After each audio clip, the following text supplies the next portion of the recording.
Oke, biodatanya nama lengkap Rido Febri. Tempat tanggal lahir Bandar Lampung 24 April 1987. Alamat Kompleks Bumi Panyawangan Real Estate Klostur Rasamala, Jalan Rasamala Asri 1 nomor 7 Cileunyi, Bandung. Pekerjaan saat ini adalah pebisnis dan pendakwah. Wah, keren banget ya. Dan riwayat pendidikan S1 Ilmu Komunikasi serta S2 Magister Manajemen. Baik, untuk Ustadz Rido Febri, untuk waktu dipersilakan untuk menyampaikan ceramahnya pada saat ini. Siap, terima kasih.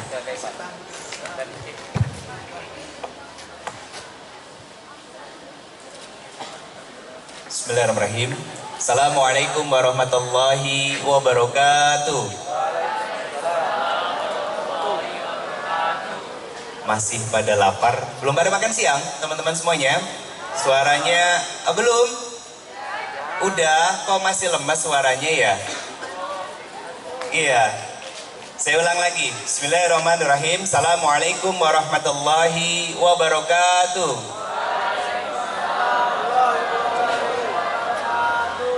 Amin ya rabbal alamin. Subhanallah wa bihamdi, subhanallahil azim. Adada khalqihi wa ridha nafsihi wa zinata arsyihi wa midada kalimatihi. Asyhadu an la ilaha illallah wa asyhadu anna Muhammadar Rasulullah. Allahumma shalli ala Sayyidina Muhammad. Assalamu alayka ya Rasulullah sallallahu alaihi wasallam. Wa ala alihi wa ashabihi wa man tabi'ahum bi ihsani ila yaumiddin. Rabbi a'udzubika min hamazati syayatin wa a'udzubika rabbi ayahdurun. Subhanaka la ilma lana illa ma 'allamtana innaka antal alimul hakim. Sadaqallahul azim wa sadaqa Rasulullahi sallallahu alaihi wasallam. Alhamdulillah, puji syukur kehadirat Allah Subhanahu wa taala di hari yang indah ini. Alhamdulillah Allah izinkan kita untuk kumpul di sini di acaranya silaturahim anak-anak Rohis se-Lampung ya. Adik-adik semuanya, salam kenal dari saya secara pribadi. Alhamdulillah saya bisa silaturahim dengan adik-adik yang salih dan salihah semuanya. Saya melihat wajah-wajah ahli surganya Allah Subhanahu wa taala. Tentu nggak cukup dengan amin. Ada ikhtiar yang harus kita lakukan sebagai seorang pemuda-pemudi, karena mati nggak nunggu tua, teman-teman semuanya. Betul kan? Iya, karena mati nggak nunggu tua, maka kita harus sungguh-sungguh dalam ketaatan kepada Allah dan Rasulnya. Salawat dan salam semoga terlimpah curah kepada Rasulullah Muhammad Sallallahu Alaihi Wasallam, sosok yang sangat luar biasa menginginkan keselamatan bagi kita semuanya. Semoga kerinduannya Nabi dan kesempurnaan cinta Nabi bisa berbalaskan dengan kesungguhan kita dalam mentaati segala sesuatu yang menjadi syariat dari Rasulullah Sallallahu Alaihi Wasallam. Yang pertama-tama yang saya hormati dan sangat saya cintai karena Allah Subhanahu wa taala, Bapak Kepala Sekolah SMA Negeri 1 Metro yang insya Allah senantiasa dalam penjagaan Allah, dalam limpah curah rahmat, ampunan, hidayah serta ridho dari Allah Subhanahu wa taala. Segenap guru dari SMA Negeri 1 Metro yang insya Allah saya tidak bisa menyebutkan satu persatu, tapi saya mencintai para bapak dan ibu semuanya karena Allah Subhanahu wa taala, dan semoga terlimpah curah juga karunia, rahmat, ampunan, hidayah, berkah serta ridho dari Allah Subhanahu wa taala. Dan seluruh sivitas dari SMA Negeri 1 Metro serta adik-adik semuanya yang dari berbagai macam sekolah yang sudah hadir dari pagi. Capek? Capek? Dari kemarin apa dari baru hari ini? Baru hari ini? Iya. Hah? Baru dari hari ini ya? Capek nggak seharian tadi? Capek? Udah pada makan semuanya? Udah. Salam kenal dari kakak dari Bandung. Tapi kebetulan lahirnya di Lampung. Jadi kakak bisa bilang bahwa kakak putra daerah Lampung juga ya. Karena orang tua juga tinggalnya di Tulang Bawang Barat. Ada yang dari Tulang Bawang Barat? Ada? Masya Allah, jauh juga ya. Berangkat jam berapa, Dek, tadi? Jam 6 pagi. Mantap. Alhamdulillah bisa bahagia, bisa silaturahim ke sini. Karena ini rangkaian safari dakwah kakak di Lampung, ya. Insya Allah karena nanti setelah ini juga malam kakak akan ke Lampung Timur. Teman-teman, para sivitas dari SMA Negeri 1 Metro, insya Allah nanti hari Ahad malam Senin kakak sharing time di Masjid Taqwa Metro. Yang berkelonggaran waktu, yang waktunya senggang, santai, bisa datang, kita sama-sama bermajelis, menikmati hidangan hidayah dari Allah Subhanahu wa Ta'ala buat kita. Upgrade iman, upgrade ilmu. Karena apa? Karena kita hidup gak hanya sekedar mengejar prestasi dunia, betul? Iya kan? Kakak dulu zaman SMA sama teman-teman semuanya. Kakak juga dulu tergabung di Rohis. Dulu kakak sekolah di Serang, Banten. Jadi ikut Rohis, walaupun sebetulnya di SMA dari kelas 1 sampai kelas 3 itu kakak fuckboy. Tahu fuckboy? Tahu? Tahu ya? Oh tahu. Karena itu kan perbuatan yang nggak baik ya. Dan tolong jangan diikutin. Kenapa? Kalau baju udah kotor, gampang nggak bersihinnya? Gampang apa susah ngebersihinnya? Susah teman-teman. Buat ngebersihin baju yang udah kotor itu susahnya luar biasa. Apalagi bajunya warna putih. Kena noda cipratan air kotor dari kita berkendara motor, ya kan? Pas habis hujan, kan nempel warnanya, bintik-bintik warna coklat. Dan itu susah untuk ngebersihinnya. Dan kakak butuh berpuluh tahun untuk membersihkan diri sampai sekarang. Kenapa kakak memilih dunia dakwah? Karena berharap ini menjadi tabungan amal soleh yang nanti bisa jadi jalan mudah untuk kakak masuk ke dalam surganya Allah Subhanahu wa Ta'ala. Itu yang diharapkan. Bukan malah terus-terusan dalam kesalahan dan lain sebagainya. Teman-teman semuanya, kakak cuma pengen sharing sederhana dan sedikit sama teman-teman semuanya bahwa kakak bisa duduk di sini, diizinin sama Allah berkeliling Indonesia untuk mensiarkan nilai-nilai kebaikan Islam, untuk mendakwahkan kebaikan-kebaikan dari Islam. Itu semua semata karena ada proses panjang yang harus dilewatin sama kakak. Jadi bukan hanya sekedar belajar di SMA tiba-tiba masuk pesantren dan lain sebagainya. Bukan, kakak semuanya latar belakangnya konvensional. Tadi disebutin S1-nya ilmu komunikasi, S2-nya magister manajemen dan lain sebagainya. Gak ada basic pesantren sama sekali teman-teman semuanya. Tapi Allah ngasih pembelajaran besar buat kakak bahwa kehidupan pesantren itu bukan hanya yang formal. Kehidupan pesantren juga ada yang non formal. Apa? Pesantren kehidupan. Teman-teman diuji dengan masalah, dengan ujian yang besar, dimusuhin sama orang tua, gak disukain sama teman-teman, ada yang julid, ya kan? Ada yang jelek-jelekin kita dan lain sebagainya. Itu bagian dari episode pesantren kehidupan kita yang harus kita lewatin teman-teman semuanya. Kakak itu dulu pernah dianggap sebagai anak durhaka sama orang tua, sampai keluar dari mulut mereka. Bukan hanya sekali dua kali. Kenapa? Karena saking nakalnya kakak.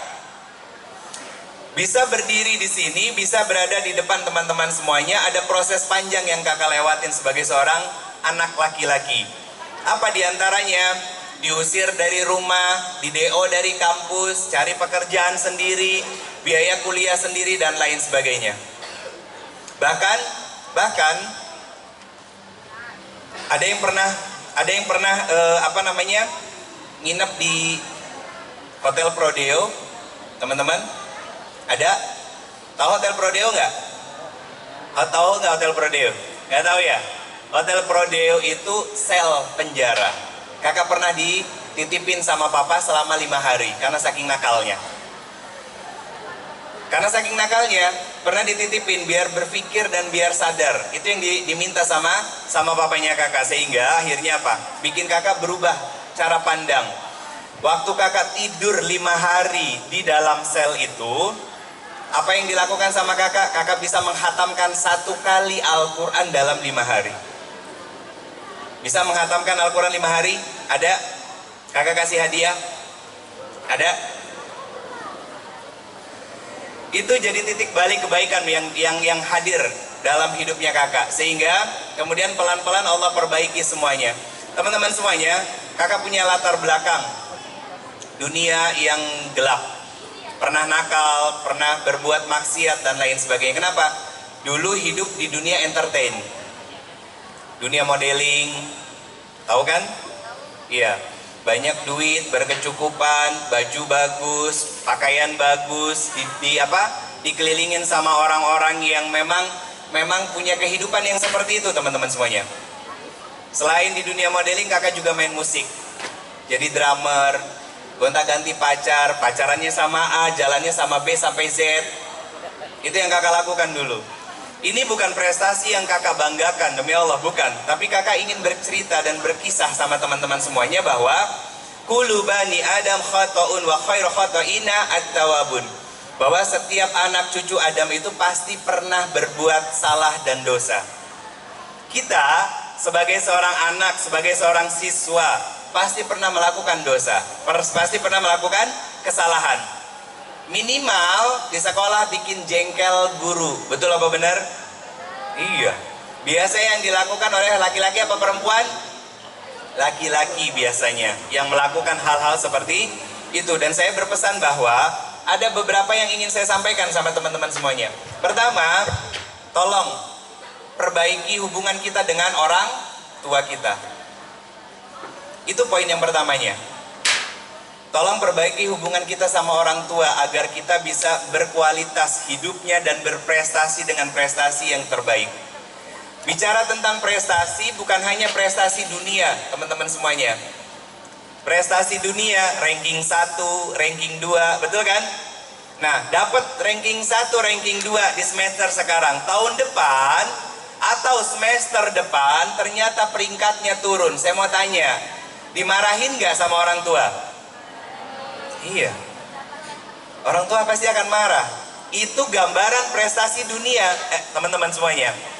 Yang ketika kita berprestasi kita dipuji, yang ketika kita nggak berprestasi kita akan dicaci maki. Itu bedanya.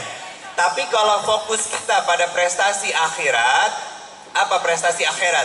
Punya hafalan Quran. Ada yang sudah punya hafalan Quran juz 30 di sini? Angkat tangan. Banyak. Juz 29-nya? Juz 29. Selesai. Boleh ke depan satu orang? Tolong bacakan surat Al-Muzammil ayat 1 sampai ayat ke-10. Maju ke depan. Boleh, bebas. Silakan siapa aja. Boleh.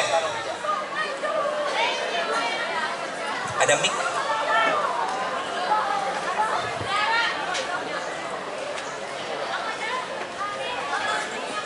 Mana mic-nya? Sebentar.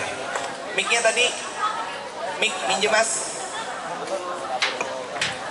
Enggak apa-apa, enggak apa-apa. Makasih. Enggak, gua takut salah. Ayo harus berani. Ayo. Surat Al-Muzammil ayat 1 sampai ayat 10 aja. Ya. A'udzu billahi minasy syaithanir rajim. Bismillahirrahmanirrahim. Ya ayyuhal muzammil qumil laila illa qalila nisfahu aw inqus minhu qalila aw zid alayhi warattilil qur'ana tartila inna sanulqi alayka qawlan thaqila inna nashi'atal layli hiya ashaddu wata'aw wa aqwamu qila inna laka fin nahari sabhan tawila. Udah 6. Oh, yang sekarang yang ke-8. Tadi 7. Wadhkur isma rabbika wa tabattal ilaihi tartila inna sanulqi Rabbus samawati wal ardi wa ma Rabbul masyriqi wal maghribi wala la ilaha Rabbul masyriqi wal maghribi la ilaha illahu alaihi tawakkal huwa fattakhidhu wakila. Wasbir 10. Ini 10. Wasbir ala ma yaquluna wahjurhum hajran jamila. Betul. Siapa namanya? Nurin. Dari SMA Muhammadiyah Ahmad Dahlan. Gimana SMA Muhammadiyah Ahmad Dahlan? SMA Muhammadiyah Ahmad Dahlan itu sekolah baru yang didirikan baru 3 tahun di Bantul. Oh, di Bantul. Mas, mana Mas Joko? Ada duit 50? Ada, sebentar. Hah? Oh, yaudah ambil dulu. Sekarang kelas berapa? Kelas 12. Kelas 12 berarti kelas 3 ya? Iya, kelas 3. Oh, kelas 3. Rencananya mau kuliah? Mau kuliah. Di Kalau PTN-nya aku pinginnya ngambil di Unair sama di Unila. Tapi kalau Unair, PTS-nya aku Surabaya. pinginnya ngambil di UMY. Di UMY yang di Jogja. Oh, yang di Jogja. Iya. Siapa yang ngajarin ngafal Quran? Ustadz Ibrahim. Dari sekolah. Dari sekolah. Dari sekolah. Beliau Al-Hafiz. Al-Hafiz. Oh gitu. Secara keseluruhan sudah hafal berapa juz? Aku kurang 6. Kurang 6. Kurang 6 juz lagi. Berarti sudah 24 juz. Ternyata nggak salah saya manggil ya. Ada yang lebih dari 24 juz? Ada? Berapa? 27. Hah? Ada yang sudah selesai 30? Boleh naik ke atas? Boleh? Gak apa-apa, di sini aja dulu ya.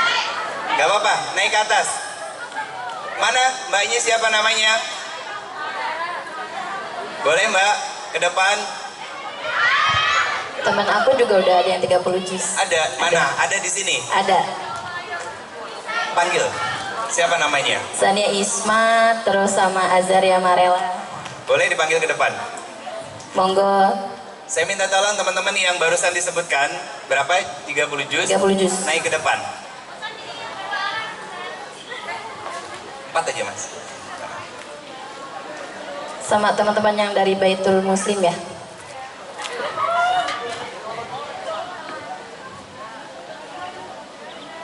Sikat yang belum. Isma sama Azaria Marela. Oh, kalau nggak mau maju berarti kakak nggak jadi ngasih hadiahnya. Nggak jadi ya? Nggak jadi? Serius loh? Mau nggak? Oke.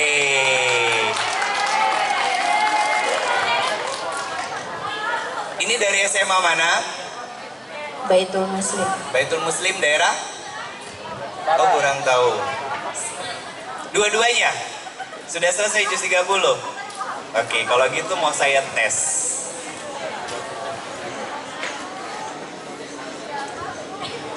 Boleh dong dites?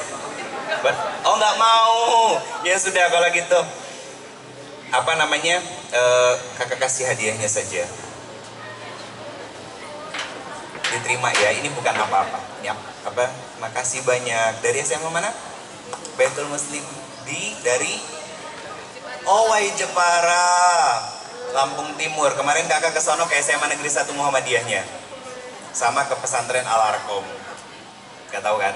Iya, karena agak masuk ke dalam. Makasih, jazakumullah khairan katsir. Boleh duduk lagi teman-teman semuanya.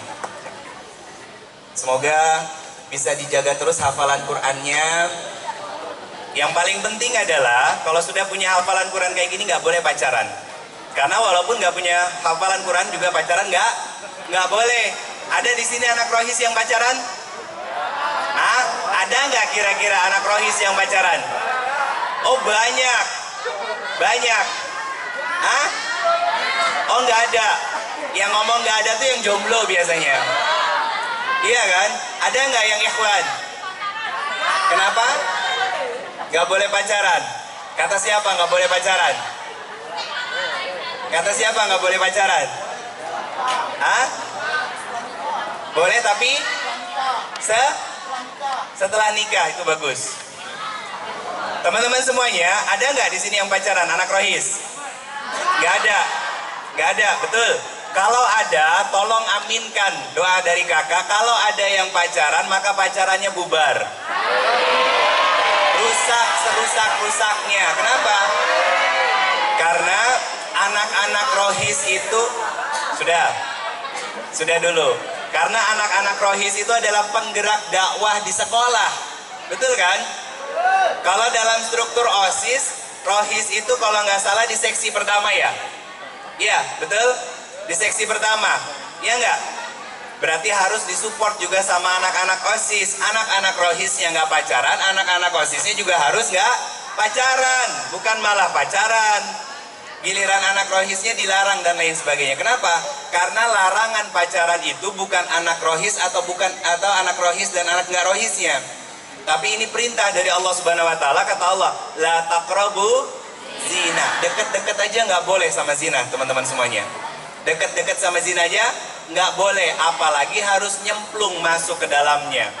Itu jauh lebih banyak keburukannya. Saya mau tanya sama teman-teman semuanya, yang sering jadi korban dari pacaran itu laki-laki apa perempuan? Yang sering nangis, disakitin, itu laki-laki apa perempuan? Ya, oke. Yang sering menduakan itu laki-laki apa perempuan? Yang suka PHP laki-laki apa perempuan? Yang suka ngegombalin itu laki-laki perempuan? Mas belum pernah pacaran ya? Oh belum pernah, bagus. Yang banyak melakukan keburukan laki-laki apa perempuan? Kakak mau tanya, yang minta pegang tangan duluan itu laki-laki apa perempuan? Laki-laki bro, bukan perempuan. Perempuan itu malu-malu mau. Yang ngerjain pertama kali itu laki-lakinya. Gimana? Mau nyebrang, sayang aku pegang sini nanti kamu jatuh. Kan itu yang sering terjadi kan? Terus naik motor boncengan, sayang pegangan, kalau kamu nggak pegangan nanti kamu jatuh, kalau kamu jatuh akunya sedih. Kan itu yang sering terjadi ya. Saya beruntung berada di adik-adik yang sangat murni hatinya. Kalian nggak terkontaminasi dengan hal-hal yang negatif yang namanya pacaran. Makanya kakak akan fokus pada prestasi yang harus kalian ukir, bukan hanya prestasi dunia tapi juga prestasi akhirat. Kakak bangga kalian sudah punya banyak puluhan juz hafalan Al-Quran. Walaupun mungkin itu bisa dikejar prosesnya ya, tapi setidaknya hafalannya sudah selesai. Ada yang 26 juz, ada yang 27 juz, ada yang sampai 30 juz dan lain sebagainya. Yang ketika saya mau ngetes tadi, jangan katanya. Saking tawadunya, itu husnuzonnya kakak ya. Saking tawadunya nggak mau dites, tapi nggak masalah. Kenapa? Karena kalian sudah fokus pada prestasi akhirat dan ini sudah bagus. Kenapa? Prestasi akhirat akan membanggakan orang tua kita, bukan di dunia teman-teman. Tapi nanti yang paling utama di akhirat. Tapi bukan berarti di dunia orang tua nggak akan mendapatkan kebaikannya, tetap akan mendapatkan kebaikannya. Karena apa? Prestasi akhirat yang kita cari, nama orang tua akan tetap wangi, harum, dan bisa kita banggakan. Saya dapat cerita dari guru kita semua yang belum lama ini, bulan Juni ya kalau nggak salah, ke ke Metro, Ustadz Adi Hidayat. Beliau cerita, Ananda Musa namanya, hafal 30 juz dengan segala keterbatasan dirinya, masih kecil teman-teman semuanya. Masih kecil, Ustadz, beliau cerita, beliau ingin mengumrohkan Ananda Musa ini, yang masih kecil dan punya hafalan yang sangat kuat. Pengen mengumrohkan di akhir tahun, seingat saya 2018. Beliau pengen mengumrohkan Ananda Musa ini. Tapi kadarullah, Syekh almarhum, Allahyarham, Syekh Ali Jaber, lebih dulu memberangkatkan. Bukan hanya Ananda Musa yang diberangkatkan umroh, plus dengan keluarganya dan orang tuanya. Kenapa? Karena prestasi akhirat yang dimiliki oleh seorang anak kecil ini. Seorang anak kecil ini, dan bahkan itu diundang langsung oleh kerajaan Arab Saudi. Bukan kita bayar teman-teman semuanya. Kalau umroh bayar sekarang kan kisaran 20-30-an juta ke atas ya. Dan itu butuh bertahun-tahun untuk kita nabung dan lain sebagainya.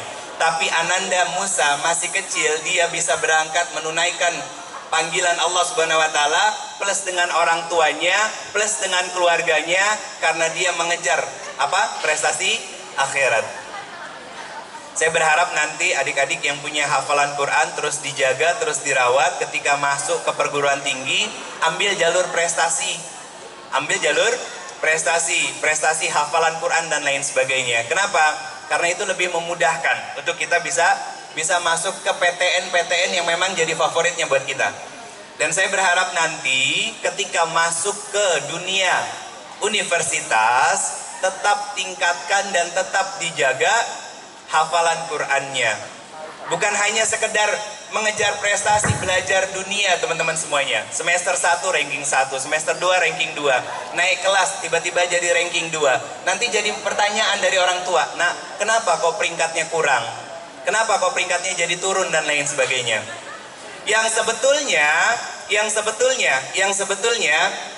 kenapa seorang anak prestasinya bisa turun, kualitasnya itu nggak lepas dari peran orang tuanya. Bisa jadi orang tuanya yang konflik antara suami dan istri, ada masalah dan lain sebagainya. Cuman ini bukan pembahasannya kalian. Pembahasan kalian adalah terus belajar, ya, terus belajar meningkatkan prestasinya, prestasi akhirat yang diimbangi dengan prestasi dunia. Karena apa? Kalau mau belajar sungguh-sungguh dan mengejar akhirat, kalian jadi apapun, jadi arsitek, jadilah arsitek yang hafal Quran. Ya, jadilah insinyur-insinyur yang hafal Quran. Jadilah dokter-dokter yang hafal Quran.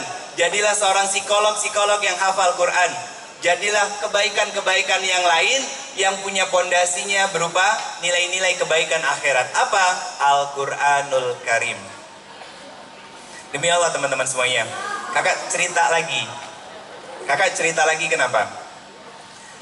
5 tahunan yang lalu kakak kerja di salah satu perusahaan swasta di Jakarta.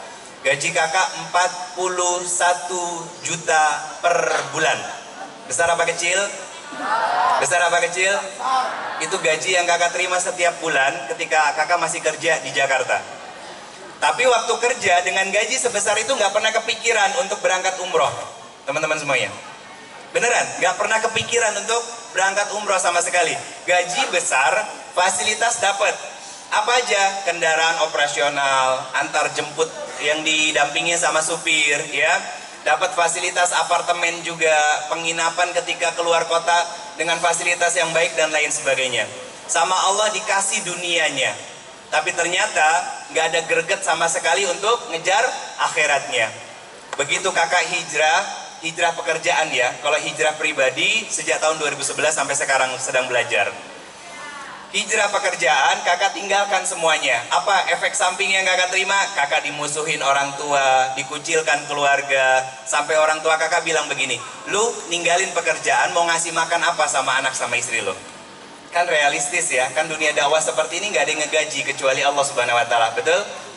Allah Subhanahu Wa Taala berfirman di surat Muhammad ayat ke-7, Intan surullah wa yunsurkum. Kalau kalian tolong agama Allah, kalian akan dan pasti akan ditolong oleh Allah Subhanahu Wa Taala. Selain ayat tadi, Allah firmankan tentang Quran surat kedua ayat 214. Bagian akhir dari ayatnya, ketika bertanya tentang bagaimana pertolongan Allah, maka dijawab oleh Allah, pertolongan Allah itu adalah dekat. Pertolongan Allah dekat. Akhirnya apa? 2 tahun kakak berdakwah, belum punya kepikiran untuk umroh, tapi udah ada rasa rindu teman-teman semuanya. Apa yang kakak lakukan ketika rindu untuk menjadi tamunya Allah? Ketika sholat, ya, sejak kakak berdakwah sampai sekarang, ketika sholat, sebelum takbir, hati kecil kakak tuh selalu bilang begini, labbaik Allahumma labbaik. Sholat itu kan panggilan Allah, betul?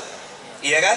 Sebelum Allah panggil kita menjadi tamunya di rumah-rumahnya Allah, maka bersegeralah untuk mendatangi panggilan Allah dari rumah-rumahnya yang ada di daerah sekitar kita.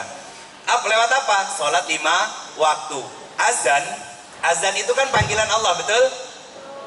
Azan itu seruannya Allah Subhanahu Wa Taala, dan yang dipanggil untuk semua kaum muslimin. Tapi yang bersegera dengan seruannya Allah adalah orang-orang yang punya uzun. Apa uzun? Apa uzun? Telinga. Bentuk jamaknya uzunun. Telinga. Apakah semua orang yang mendengar azan terus datang ke masjid? Enggak. Dia punya telinga tapi nggak punya pendengaran. Betul? Iya, itu pesan dari Allah Subhanahu Wa Taala. Akhirnya apa? Ketika mendatangi rumah-rumahnya Allah, hendak sholat, hati kecil kakak selalu bilang, labbaik Allahumma labbaik. Labbaik Allahumma labbaik. Ketika mau takbir. Dan alhamdulillah tahun 2020 kemarin,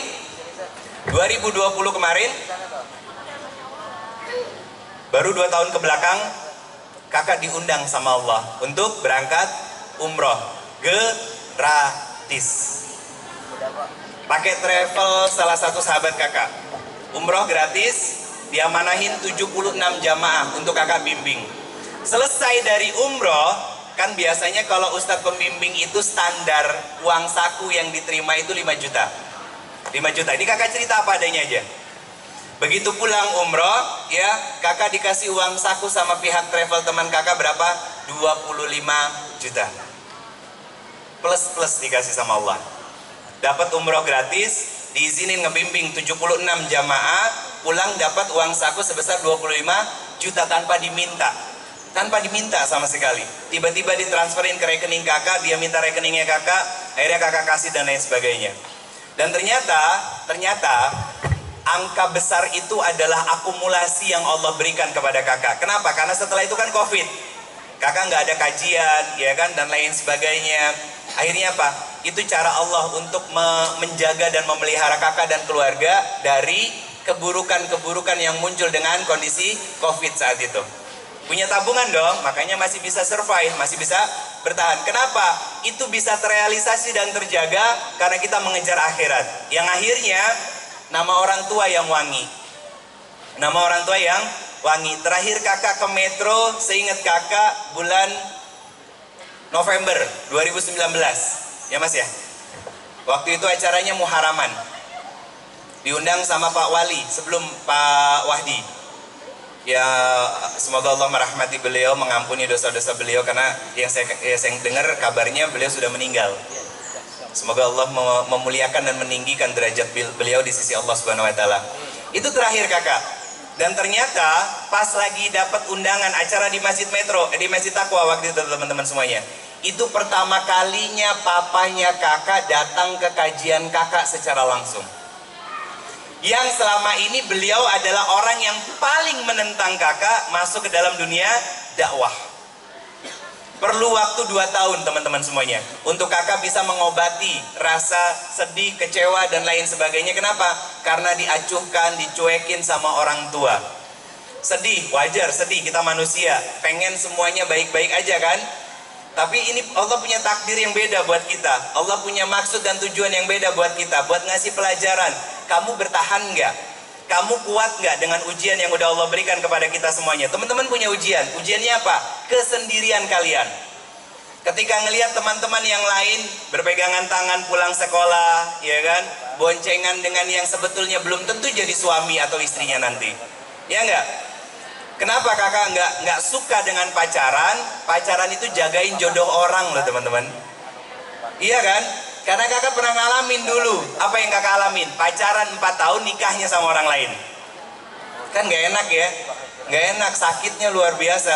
Tapi itu Allah punya kuasa. Nah, di Metro itulah akhirnya kakak berislah. Tahu berislah? Tahu berislah? Berdamai dengan papa. Dengan papa kandungnya kakak sendiri. Datang dari Tulang Bawang Barat ke Masjid Taqwa Metro. Ngehadirin anaknya lagi ngisi tausiah. Hampir penuh Masjid Taqwa waktu itu sama ibu-ibu. Karena yang diundang majelis taklim se-Metro Raya. Selesai ngisi kajian ada doa berjamaah yang kakak pimpin. Selesai berdoa kakak turun nyamperin papa, mata papa basah sembab. Disitulah datang kebanggaan dalam diri saya. Papa menikmati apa yang saya sampaikan. Selesainya makan di rumah Pak Wali, selesai makan, papa saya duduk di kursi teman-teman, dan saya jongkok di bawah. Saya pegang lututnya, lutut papa. Saya tatap wajah beliau, saya sambil bilang, Pak, ini yang dikerjain sama anak papa selama ini. Pergi dari satu daerah ke daerah yang lain, ya kan, bertemu dengan saudara yang baru untuk menciarkan nilai-nilai kebaikan Islam. Ini adalah hasil pendidikan mama dan papa selama ini. Anak papa cuma ngambil bagian yang belum diambil sama keluarga yang lain, karena yang lain ada yang jadi pengusaha, ada yang jadi guru, ada yang jadi dosen dan lain sebagainya. Anak papa hanya ngambil bagian yang belum diambil dari keluarga yang lain, dengan harapan ini jadi amal soleh yang bisa mengantarkan kita masuk ke dalam surganya Allah Subhanahu wa ta'ala. Papanya kakak nggak bergeming sama sekali teman-teman, tapi dari wajahnya, dari matanya kakak bisa ngelihat kebanggaannya seorang ayah. Sampai detik ini kakak dapat ridhonya papa dan mama, langkah dakwah kakak dimudahkan oleh Allah Subhanahu wa ta'ala kemanapun kakak pergi. Dari Aceh sampai Lampung, dari ujung Banten sampai ke Lombok, terus ke utaranya ke Makassar. Allah mudahin kakak untuk berdakwah. Kenapa? Karena ridho dari orang tua. Tujuan kalian belajar jangan hanya sekedar ngejar prestasi dunia, tapi fokus sama prestasi akhirat. Karena ketika kalian fokus pada prestasi akhirat, sholatnya dijaga, auratnya dijaga, syahwatnya dijaga, pergaulannya dijaga, interaksinya dijaga, sikap sopan, santun, tata, krama terhadap guru-guru dijaga, ya kan? Sehingga apa? Semoga kalian punya prestasi dan bisa membanggakan orang tua. Orang tua kalian ada dua. Orang tua biologis satu, dan kedua adalah orang tua ideologis. Orang tua biologis, mama sama papa di rumah, plus orang tua ideologis juga, orang tua kita. Dan ada orang tua yang hanya tugasnya sebagai orang tua ideologis. Siapa? Para guru di sekolah.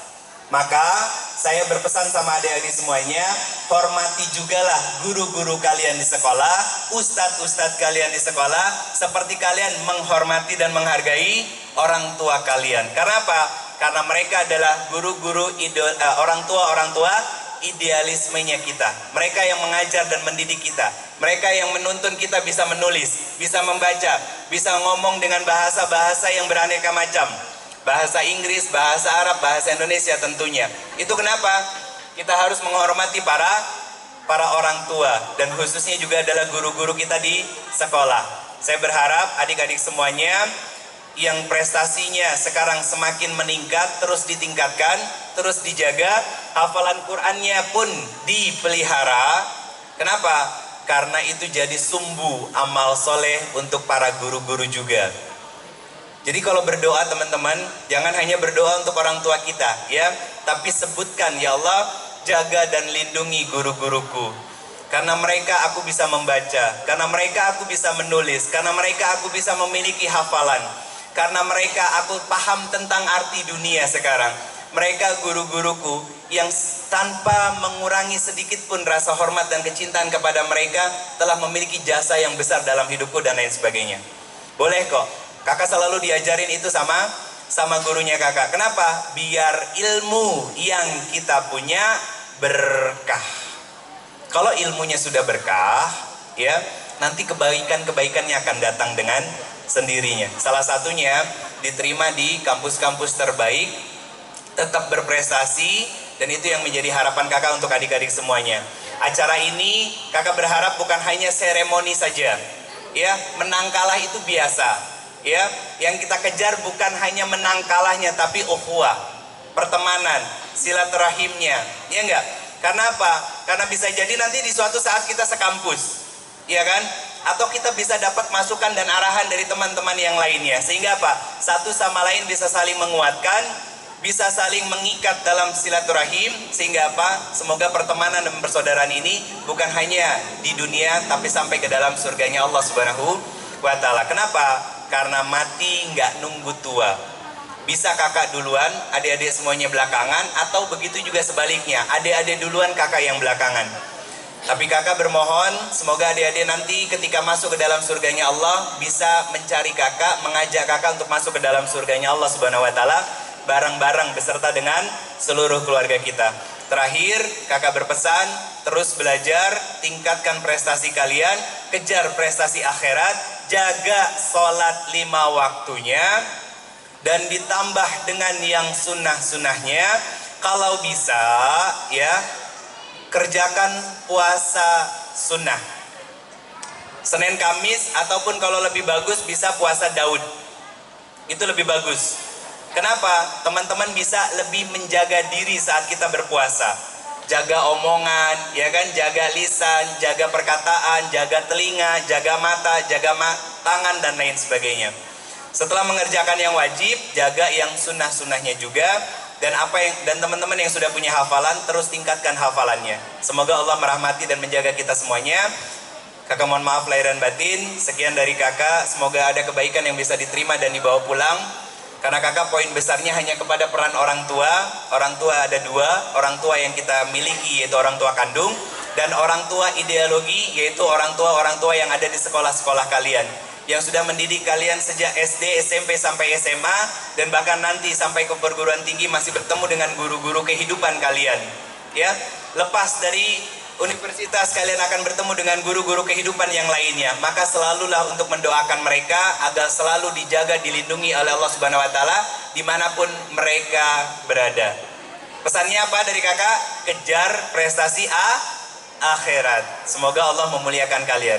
Alafu minkum. Assalamualaikum warahmatullahi wabarakatuh.